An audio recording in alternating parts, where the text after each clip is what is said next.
All right, welcome industry friends to our panel titled What Makes Me Stay. I want to thank you guys for your time, as we know it's valuable and there's a lot of things going on today. First off, I want you all to relax. We're not here to beat you up today. We just want to let you guys know who your employees are and what we're looking for out of our employers. Today's main two topics that we're going to talk about are what makes us stay in this industry and what keeps us at a particular place for an extended period of time. My name is Casey Hensley. I'm originally from Pocatello, Idaho, and I got to Texas as soon as I could about 7 years ago.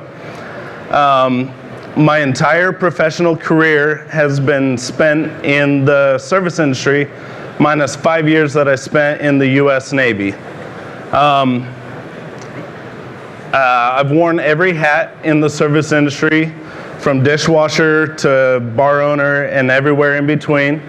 And in fact, when I was a bar owner, I wore all the hats at the same time. I was the door guy, I was the DJ sometimes, I was the bartender, the accountant, all that jazz. So upon moving to Austin, Texas, I realized that this industry was very disconnected, and I aimed to fix that by creating In the Weeds on Facebook. I did that back in 2014, and if we fast forward today, In the Weeds has grown like a weed to the tune of about 11,000 members in Austin alone, and we're starting to sprout up groups in San Antonio, Houston, and Dallas. In the Weeds' mission is to better the lives of people in the service industry through education, community, and positivity. Positivity is a big one. That's what sets us apart from everyone else, because in this industry it can be very negative. I truly believe that if we all work together, we can build a culture upon pride, respect, and professionalism. So hopefully we can all adapt that and start working together, employees and restaurant owners as one. You guys are not here to listen to what I have to say this whole time, so let me introduce this panel. It's a truly unique panel, as TRA Marketplace has never invited employees to take the mic. And these three were 3 out of almost like a little over 100 people that wanted to take the stage and have a voice and talk about it. And I'm gonna let them introduce themselves. We're gonna start with Nicole and work to the left. Right. Hi there, my name's Nicole. I've been with the service industry for over 10 years. I started off as a hostess in 2008, making $5.25 an hour back then. And I've worked my way up from that to server, bartender, bar server, worked multiple restaurants in Austin, wedding catering, and all that jazz. I've been with 5 different locations of Chili's. Primarily, I've been with Chili's for 10 years. And I am currently working on the marketing team for the Texas Restaurant Association. I've been there for a year and a half now, which is working the flip side of the restaurant industry in a different field. And yeah, absolutely love being a part of this industry. Hey guys, how you doing? So my name is Flip. Philip is my given name, but I go by Flip, a little bit more friendly. I've been in the industry, both in the entertainment industry and also the service and hospitality industry for about 20 years, give or take, and have worn every hat, as Casey here has stated as well, and seen every perspective amongst those different positions, and learned a lot about how both industries really are the same. And you find that a lot as industry goes into any field, really, because you're about dealing with people and individuals. And I've stuck with it, and it's one of those lifelong passions that I think, regardless of how either career goes, there will always be a little bit of back and forth between the two, and a way to bridge those lives and the way that people experience both of them at the same time. Hello, I'm Amanda Rose. I started in the service industry when I was 16. I'm going to date myself here, at Sizzler Steakhouse in California. And I have continued for about 20 years. I have lived in 3 different countries, working either in customer service, in the dive industry, I'm a scuba diving instructor, or bartending on the beaches of in the Bahamas. I moved to Chicago in 2010, and I worked there as a bartender. I bartended at Hallis Hall for the Chicago Bears, Bear Down, and in Wrigleyville, just outside Wrigley Fields, working really high volume serving. So now I live in Austin, and I am a server trainer at Chuy's, which is the best restaurant ever. And now I'm a mom. I have a 3-year-old daughter, and use the service industry as something where I can work and still stay at home with my kid. So that's it. Thank you guys. Thank you guys for introducing yourselves. So our first topic is why choose restaurants? You're going to be speaking first. So this industry is a special one compared to the general public. We work when other people play, and we play when other people work. We work odd hours, difficult conditions at times. So that makes me wonder, why choose restaurants, or why choose this industry, and what keeps you in this industry? If you guys can, one after the other, tell us about it.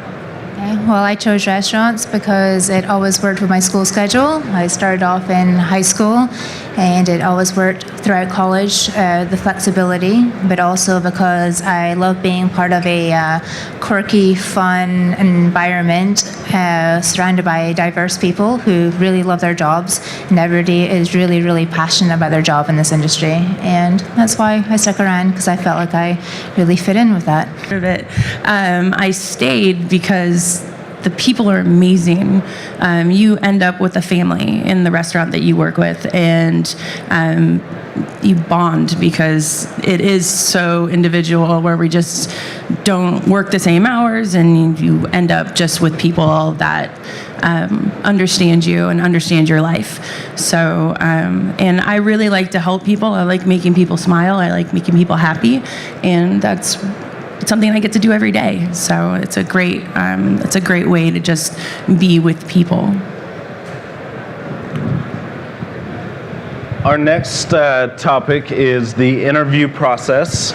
As we should all know, an interview works both ways. So from a interviewee's perspective, I would like to ask a couple questions about what questions do you normally want answered in a interview as a job seeker? Also, I'd like to know, what is important to you in deciding to work for a business? And I want Flip to talk about this. So you can probably tell by the way that I'm dressed in this hat that I'm a little bit unconventional, just that way, and I stand by it. One of the biggest things for me about working for a company, working in this industry, and specifically in the interview process, is transparency. There is the traditional way to do an interview where you go through the weeding out process. You're filling out 1 million questionnaires on an online circuit. We have that a lot in hotels and working for bigger chains. I've done it 1 million times. And it gets to a point where it almost seems like it can be tricky, or trick questions, and trying to test your resolve about repeat answers and things like that. And what I enjoy more, and what I think is more effective, especially if you have the opportunity to be doing this one-on-one, which to me is essential, is transparency and openness in the conversation. You know, if I can sit with you in an interview and get to know enough, as much about you as an employer as you get to know about me, then we're on the same page. Because when I come in to work for you, if I'm hired the next day, I know exactly where you stand, and I know exactly how you operate, and I know exactly how to work for you, and I know exactly how to be proficient for you because of your style or how you approach things. And it's so important as an employee to be able to learn that same amount of information. And that openness and that transparency allows you to have that. So one of the things that I first ask whenever the question gets thrown back at me, is there anything that you want to know beyond what is pay, is, how did you get involved in this industry? How long have you been in this? And I started asking personal questions from my employer about who they are, because I can learn more about the job in itself from knowing who they are and where they come from as I can just to ask every single technical thing about how things are done. I'll learn that when I start working. It's important for me to know who I work for. Thank you. Would you say that it's sometimes the interview process in the hospitality industry? Sorry, I clicked the button a couple times. Would you say the interview process in the hospitality industry is sometimes too formal, and you want to kind of keep it simple and just get to know one another? Because in the end, we all want to hire the smile and train the person to do the job, correct? Yeah, absolutely. I've seen it from one end of the spectrum all the way to the other one. And I think what resonates more with me personally, when it feels systematic, when it feels almost automated or robotic, I lose interest very quickly. Because the reason why I'm in this industry is to meet people and to take care of them. And if I can get personal with my table or my guest at my bar top, then they're going to have a better experience, and we're going to have an experience together where they'll leave feeling enriched, more than just being served or taken care of. They feel like they've been enriched for being there. The same thing goes with interviewing. The same thing goes with relationship between employee and employer. The less formal interviews that I've done, I tend to be more excited about. I tend to be more in tune with, because I feel like I'm coming on board with something that is about us doing this together.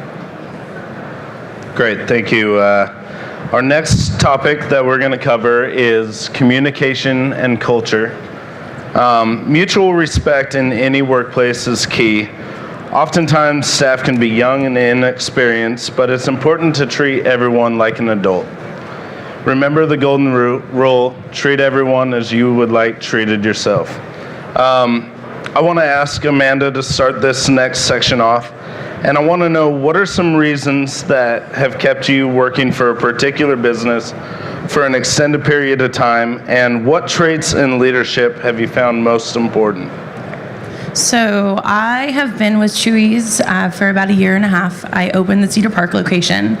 And I can tell you that I've been in the industry for like a very long time. And Chuy's is the best place I've ever worked. And there's a couple of reasons why. One of them is they're very into their culture. Chuy's, you are enveloped into the family. And one of the things that they do is they're very family friendly. So I actually had a daycare fiasco and had to take my daughter with me to work because I didn't have anywhere to put her. And my managers were just like, okay, come on in, put her in a booth, give her some chips and apple juice, like she's cool, until my husband was able to come get her. And I've never worked for a place that was just like, okay, like you're our family, she's our family, like we're gonna take care of you. And it was such a relief that I didn't have to worry about being in trouble over that. And even our area manager came by and patted her on the head and told her she was pretty. And it's a company-wide thing. It wasn't even just my GM. So that was one of the things. The other thing is, I have a neurological pain condition called trigeminal neuralgia. When I flare up, I feel like somebody's taking a baseball bat full of electrified knives and hitting a home run with my head. It's horrible, but I took 9 months of trying to get a diagnosis, and I'm still working, and I was coming into work, and I'd have really bad days, and my managers would they'd either send me home, or if I couldn't come in, they never made me feel bad about it. They trusted me, and they trust everybody at our store that if you're sick, don't come to work. And it's a joke in the service industry that if you're dead, your manager is going to get a Ouija board and ask you if you got your shift covered. And, you don't get to call in sick when you work at a restaurant. You call in dead. And Chuy's is not like that. If you are sick, they want you to stay home. And they are going to work as managers to make sure to get you covered or take care of you. Now, of course, you don't take advantage of this, and we know that. Don't mistake their kindness for weakness. But they also look at, our rule number one is do everything you can for the customer. That's Chuy's rule number one. And the managers look at us as their customers. So they want to do everything they can for their employees, and that keeps their employees happy. So then when we go out onto the floor, we're keeping our customers happy. And that's why, 1982, so 20, okay, I can't do math. Anyways, over 20 years, or 30 years. 82, someone add for me. Okay, 30, thank you. I normally can, I swear. Ask me to do a percentage in my head and I can do it. But this is why people have been coming to Chuy's for so long, because they get great service with great smiles, and that's because the managers at Chuy and the higher ups treat their employees well. And I think that that's a big focus for retaining employees. Great. Thank you. Nicole's going to speak for a second. Yeah, kind of going off what Amanda was saying, the reason why I've been so loyal to Chili's for the past 10 years with 5 different locations, I got sick as well, but this is kind of a hard pill to swallow for most managers, but mental health is a huge issue in our industry. It affects everybody from busser, chef, manager, server. It's a really tough thing that's happening in our industry, and I got sick a couple of years ago, and it took my manager, who knew me pretty well, to look at me and understand that things weren't going very well, and I got better, and I stayed loyal with the company because I noticed the managers in the company didn't just see me as a clock-in number, didn't just see me as an employee, they saw me as a human being. And as I got better, I became a better employee. I wanted to work harder for the managers that took care of me, because they took, I'm going to take care of them because they took care of me. And it's something we definitely need to talk about and understand, that our industry is you're working 55 hours a week, you're pleasing people for that entire time, you're on your feet the entire time, and sometimes it just takes an open communication with, hey, I just need 20 minutes, hey, I just need a day off, hey, I just need this, instead of just up and quitting or up and, it's important to talk about. And because my managers had my back, I now have theirs, and I have complete loyalty with those GMs. One of them in particular left Chili's to go open up Palones in downtown Austin. If y'all want to check that out, it's pretty cool. I left with her to go revamp Palones, as well as working with Chili's, because I have the loyalty to her and to there. And that was a fun experiment. And just talking to employees as human beings, as opposed to just clock-in cards, and understanding what's going on in their personal lives, what's going on with their day. And sometimes all it takes is 20 minutes or half a day to chill out, to make them a better employee. They're going to work harder if you take care of them, I feel. I believe genuine concern for your staff is key in retaining them. Knowing their mannerisms, knowing what makes them tick, that will help you be in tune with what they have going on. I want to ask Flip a question real quick. What's the best constructive feedback you've ever gotten from a manager? So when I started, one of the earlier jobs that I had in the service industry and as a server was at Texas Roadhouse in Lubbock, Texas, and there was a guy that ran it. His name is Gary Danhoff, and he was one of the most considerate human beings I've ever met in my life, let alone just a GM. He was actively involved in everybody's day and life, and as a result of him being open and concerned, he was able to be open and blunt. And when you are pulled aside and told to correct something, very straightforward, and it doesn't create a level of insecurity or hostility or frustration, but you know that it genuinely comes from somebody that cares, because as soon as they mention it, they're like, you're good, got it, cool, we're done. It creates an atmosphere where when you go to work, you know that if problems do arise, and they're gonna happen, you have the ability to correct them without fear of retaliation.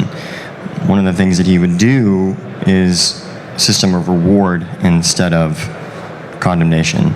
You know, he would praise openly to other staff members people that did good jobs, and it wasn't about necessarily gloating or anything like that, but it was about recognition. And when you received that, you instantly felt lifted up, you felt more encouraged, your productivity became better, your service became better, your attitude was better, and that was also infectious from person to person to person that was working in the night. You know, we're in close quarters with everybody when you're on the floor, and if somebody's in a real negative, bad mood, it can spread like wildfire. The same can be for positivity. But if you have a central source of that from management, it's very easy to get other employees to follow that when they also love and believe in their managers as well. Great, thank you. Our next topic, we're going to cover our outside the box perks and ideas for retaining your staff. As we know, turnover in this industry is very high. Staffing is probably one of the hardest jobs you all have right now. It's costly, and it's also the backbone of the service industry. So I want to ask the panel, and we'll start with Flip. What are some unique ideas or concepts that you have found in your industry experience that kept you at a particular place? So two stand out, and kind of going back where I was just a second ago, and talking about reward-based achievement as opposed to punishment.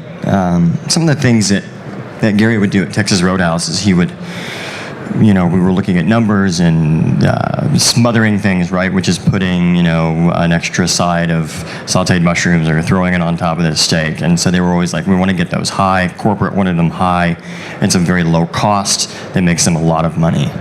And so they would encourage servers to sell it all day. Well, instead of just telling us to do that as part of our job, and we're required to upsell and do all these things that you do in every restaurant, we were rewarded, first person to sell me 3 smothers in the next 5 to 10 minutes is going to get a steak tonight, and he would follow that up every day and things like that. So food as someone in the service industry is like an infinitely awesome reward, especially when we're not having to pay for it. That helps our bank account, but that also helps us feel really good, because when we're burning those calories running around like crazy in a slammed night, to take a break and scarf down a steak is amazing, or salad or whatever your preference is. But the other one that really stuck out was with the company 213 Hospitality out of Los Angeles, and they recently opened up some places in Austin, and they had a perk with the company that was about this family idea, and I actually have 2 tattoos, one here and one here, that they paid for.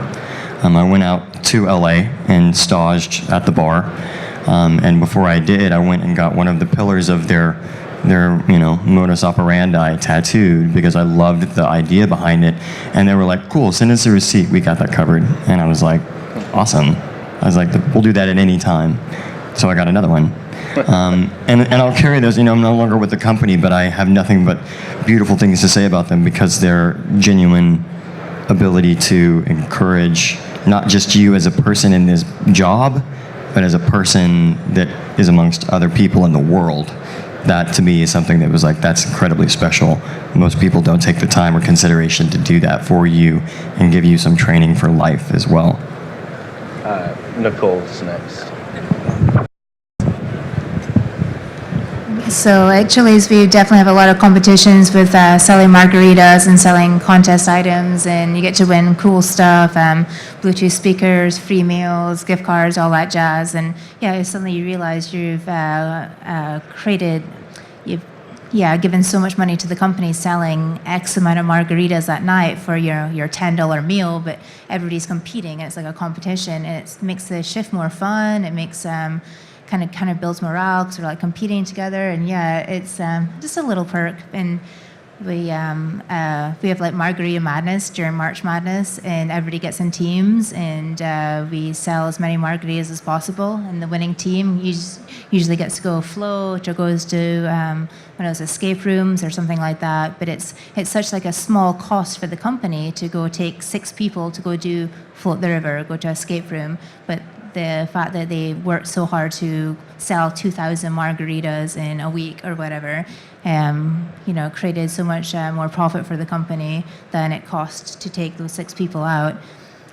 Other than that, just making people feel like important, making kind of boosting morale and making, I don't know, yeah.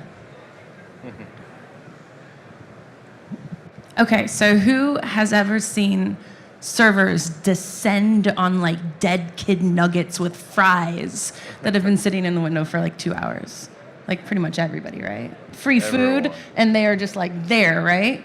Best perk ever is food. It sounds silly, but especially when people like eating where they work, which I still, if somebody asks me where I want to go to dinner, my husband's right there. I always say Chuy's. And I'm there all the time, but I like the food. One of the best things that one of our managers does is, and it's so silly, but at the end of the night, he makes trash can nachos. Just like whatever's on the line, and it goes on the chips, and there's queso, and he puts it out, and everybody's super stoked that like they're doing their side work and they're eating nachos. So honestly, feed your staff, and they will be happy. Family dinner is a big thing, even before shifts or after shifts. So everybody gets to sit down and kind of chat, eat something, the cooks get involved, everybody is back house, front of house. It's a great thing. One of the other things that Chuy's does that it's a perk, but it's something that's fun, is every year they do a fundraiser for St. Jude's Children's Hospital, and all the stores compete against each other. And it is just like, it's a constant thing of just trying to raise as much money as possible for kids, but everybody gets really happy about it, and it's such a fun thing for everybody to do. And then we also do contests, margaritas, drinks, that kind of thing. We have a pre-busing contest, which is like the funniest thing. Yeah, it is because our manager will go around, and if he has to pre-bus a table, then you get a point, and then it's like this competition. So doing that kind of stuff to like have everybody compete against each other, it's good, friendly camaraderie, and it's awesome. So that kind of stuff is what makes employees stay. When they get to come to work and they get to have fun with what they're doing, then they're going to keep coming back. And when you walk into a restaurant and you walk into your work and you have a smile on your face and you're happy to start your shift, you're going to keep staying at that restaurant. So like making that environment somewhat fun and just welcoming is how you retain your employees. From a competitive person, a very competitive person, I know that all to be true. And I also know, like the Snickers commercial, you're not yourself when you're hungry. So absolutely, if you can incentivize by offering food before or after a shift or during the shift, a little food break will go a long way. Our next topic that I'm going to cover is pretty simple, but it's complex. Everyone has their own definition. I want to ask these guys, so you know what they think hospitality is to them. So, Nicole, what does hospitality mean to you? Hospitality means your guest feels like they're at home when they're in your restaurant. Like they choose you over any other restaurant. They want to come see you, not just for the food, not just because of the company, but they come in to see you. I've worked primarily cocktail bar area at Chili's, and we get regulars that come in, quite a few come in once a day. And they're not coming in just because they like Chili's food. They're coming in because they like to see the same familiar faces and friendly faces that we get to know them. We get to know them, their families, and they feel at home when they're with us. And they don't see themselves necessarily as customers, but they're our guests. And that's what hospitality is to me, is making people feel like they're part of our family, our family. Yeah, absolutely. I love that. One of the things that I mentioned earlier was the word enriched. I've carried this into my profession of being an entertainer and an artist straight from this industry, which is whenever I am in the presence of others and they are in my presence, when we part ways, when we go about our way for the evening or the day or whatever the time may be, I want them to leave feeling like their lives are more enriched than they were before we were together. And I've carried that as a method in bartending, as a performer, as an artist, as a writer, as a manager. I think it goes, and even as a guest as well, I think it goes without saying that if you can affect somebody in that way, and your hospitality can enrich their life in that way, then there is an attraction that is only going to linger and build as well, the more that they come back and the more that your experiences together are enriching even more. And I think that's what creates repeat business, that's what creates lifelong customer, that's what creates customers and guests that bring other customers and guests to you, because they're like, you gotta come with me to this place. I love it when I go here. So hospitality to me is making people happy. I want to make them smile.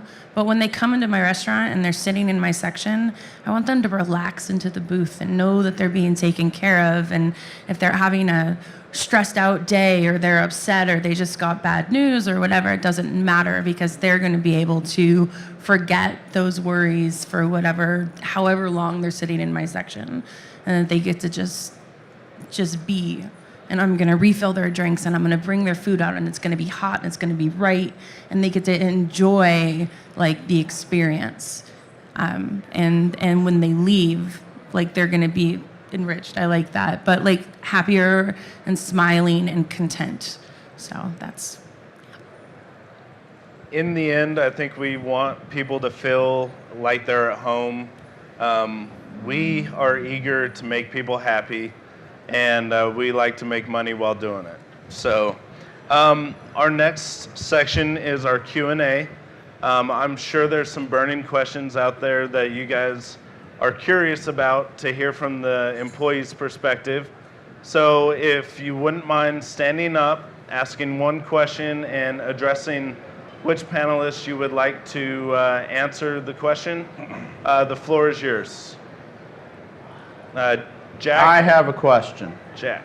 What is the difference between hovering and good service? I'll let anybody answer. Understanding your audience, like you don't necessarily need to talk to your tables the entire time. You can do like silent service, like understand, just like read their body language, read what the situation is. Do you guys agree?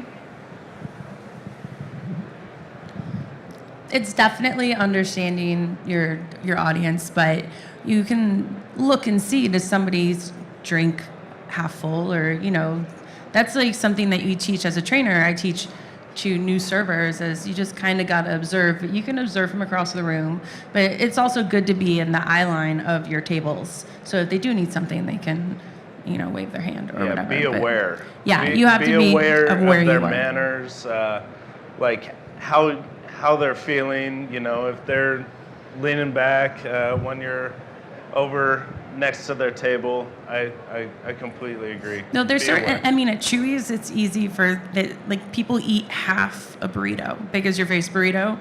Like you're gonna just always tell when somebody's done because there's like this nice, perfect, like half line.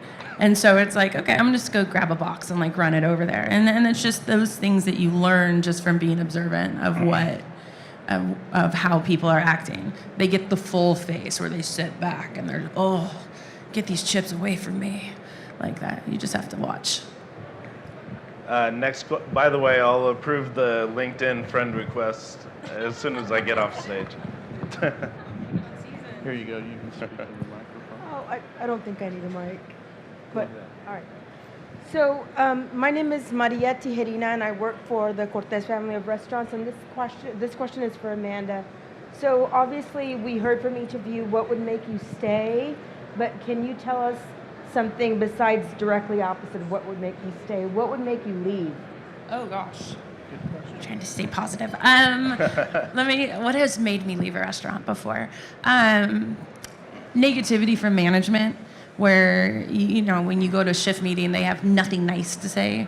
There's no positivity, and you're just like, when you're afraid, you're like, oh my gosh, I messed up an order, and I have to go put it on the fly, and holy crap, the chef's gonna yell at me and my manager, and I don't want to go to them, and that is a huge thing when you're afraid. Like there's a difference between fear and respect.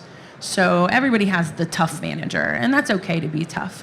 I'm the tough trainer, so because it's important to like everybody learns the rules and works together to be a staff. When everybody works together, everybody makes money, everybody's happy, it's fine.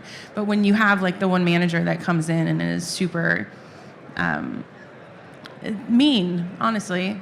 So I think that that's important to like learn the difference between respect and fear, and being so tough on people that they just would rather go someplace else.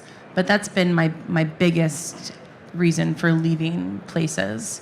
And disorganization. Like if they don't know what they're doing or where the shift is or what our sections are or who's doing what, then I feel like they're wasting my time. And it's just like servers, time is money, like just straight up. So if it's overstaffed and there's no tables that I have to sit around, making my $2.13 an hour, that's not worth it. So you have to just like make sure that you have that balance of making the time worth the server's time. Do you want to talk about your time at Cubby Bear? Which one? Cubby Bear in Chicago? No. When I got fired? Yeah.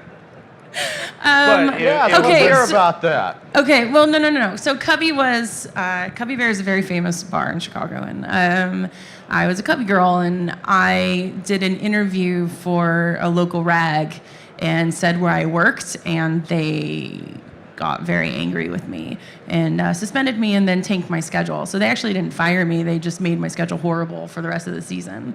And but the managers there were very scary. Like if you were late, it was awful. So, but they didn't treat you like humans. You were just like so many people wanted to work there that they were like, we don't care if you're here or not. And that's just not conducive to a happy work environment. So I went to go work for another bar in Wrigleyville at Casey Moran's, and they were lovely, and I would have stayed there forever, but I moved here, so. Gotcha, thank you. Any other questions? Over there?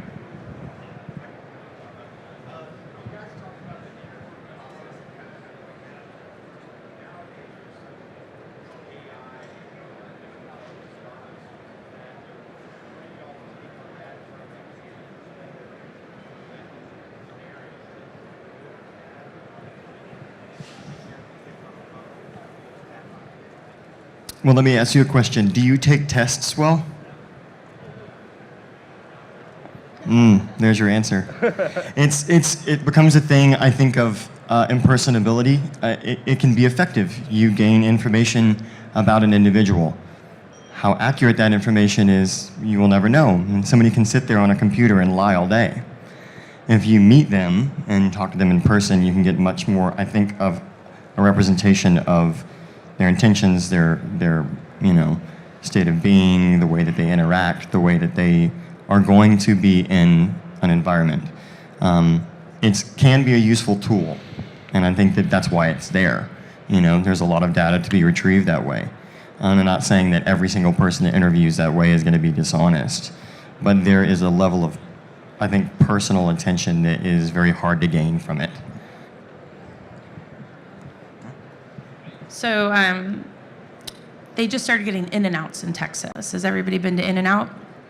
One of the biggest things about the employees at In-N-Out, they are going to be the friendliest darn employees you've ever seen in a fast food restaurant. And that's because In-N-Out hires smiles. They can teach anybody to make a burger. They can teach anybody to work the register, but they hire that personality. And you can't get that through AI. You can't see that, So, you can get the best barista in the world, but if they're surly and here's your latte, that's no fun. So I think that the in-person interview process is much better because you're not going to get that through the pick from never to always, how are you on the, in the personality wise. It's not the right way to go in hospitality as well. Any other questions? Right here, front row. Just whoever would like to answer this, how would you rate these in order of importance? Pay rate, culture, and flexibility? Definitely culture. She asked, would we rate pay, culture, and flexibility, which was more important? And I personally believe it's culture. It's within the restaurant, I say family over and over again because I genuinely believe that's what's important, and that's what keeps people in the restaurant for more than just a small period of time, is because they generally feel that culture and those beliefs and that family aspect in the restaurant. That's what I personally believe. If you guys have. What would be your second and then your third? I mean, pay is kind of a weird subject because we work based off tips. So the employer is never going to, but flexibility, because if they respect, most servers are in school, so flexibility is definitely a thing. But but pay is, But culture to me is the most important thing. Culture is most important, and you can even intertwine flexibility in with your culture. So And culture leads to pay. So when you have a good culture in a company and you have a good culture in your store, then people come and people are happy, and happy servers get tipped more. So that culture will lead to all of that, will lead to more money. Absolutely. I mean, and the Chuy's PPA is not high, $15, $16. It's not. But we still get so many people who have been servers for a long time want to come work for Chuy's because of the culture and because of what a great company it is. People are definitely attracted to it because of that, and then know they can make their money. So I think that that's what's important. we got time for maybe one more question. Is there any other burning questions, Bernie? If you have somebody that's in your restaurant that doesn't really fit with that culture, I know we keep hearing over and over again that you want them to no longer be there, but what's the best way that you've seen that person maybe removed so that it's not creating problems in the rest of your environment? In your guys' experience, has there been, what was the best firing process? Whoa, all right. I think there's a couple different ways to approach it, but the best one goes back to that open communication. One of the places that I worked for, I just didn't gel with, and before we both mutually decided to go different ways, we sat down and talked, and the manager brought me in and was like, Flip, can we talk for a second? And I'm like, great. What did I do? What did I do? Oh no. And he's like, no, you're not in trouble. He was like, nothing like that. I just want to talk to you for a minute. And we had a conversation before a shift about, the things that, I was frustrated about with other employees are frustrated about with me, ways to kind of like resolve those, ways to be more aware, ways to handle things where maybe it would gel better. And eventually it did gel better, but it still wasn't the right fit. And I think because I was open and he was open with me, I was the one that came to him and was like, I think it's just maybe not gonna. And he's like, that's totally cool. He's like, we've enjoyed you here. I appreciate your candor. And it left on good terms. So it's like, if you want somebody to be a part of the culture that you have and it's not working, give them at least the benefit of the doubt to have that conversation. And it's not necessarily an easy conversation to have, depending on what it is. It's not gelling. But if you never talk about it, there's no chance for it to ever be fixed. Maybe give it a shot. And then if it still isn't the case, then you have the honest conversation about maybe this just doesn't work. Definitely don't be passive aggressive. Don't start scheduling them terrible shifts. Or taking them off the schedule. Hopefully they'll figure it out that they're not a good fit. That's not the way to go about it. Be direct. So that concludes our Q&A. I want to close this panel. And before I close this panel, I would like to say that I think the number one thing this industry needs is good leadership. If this industry will get better only if it starts from the top down. And actually, the fact that you guys all sought out to attend this panel means that you guys are part of what's going to make this industry better in the future. The fact that you guys care. The fact that you guys are giving your time to listen to employees means a lot. So thank you. You all need to be mentors and leaders if you want your business to have a long-lasting legacy, if you will. And I would like to say the greatest advice I've ever been given and I'm about to offer is to read the book Leaders Eat Last by Simon Sinek. And I would like to read my favorite quote from the book. If your actions inspire others to dream more, learn more, do more, and become more, then you are a leader. And thank you all. Thank you to the Texas Restaurant Association for having us. Thank you, Jack, for introducing us. And thank you for attending again.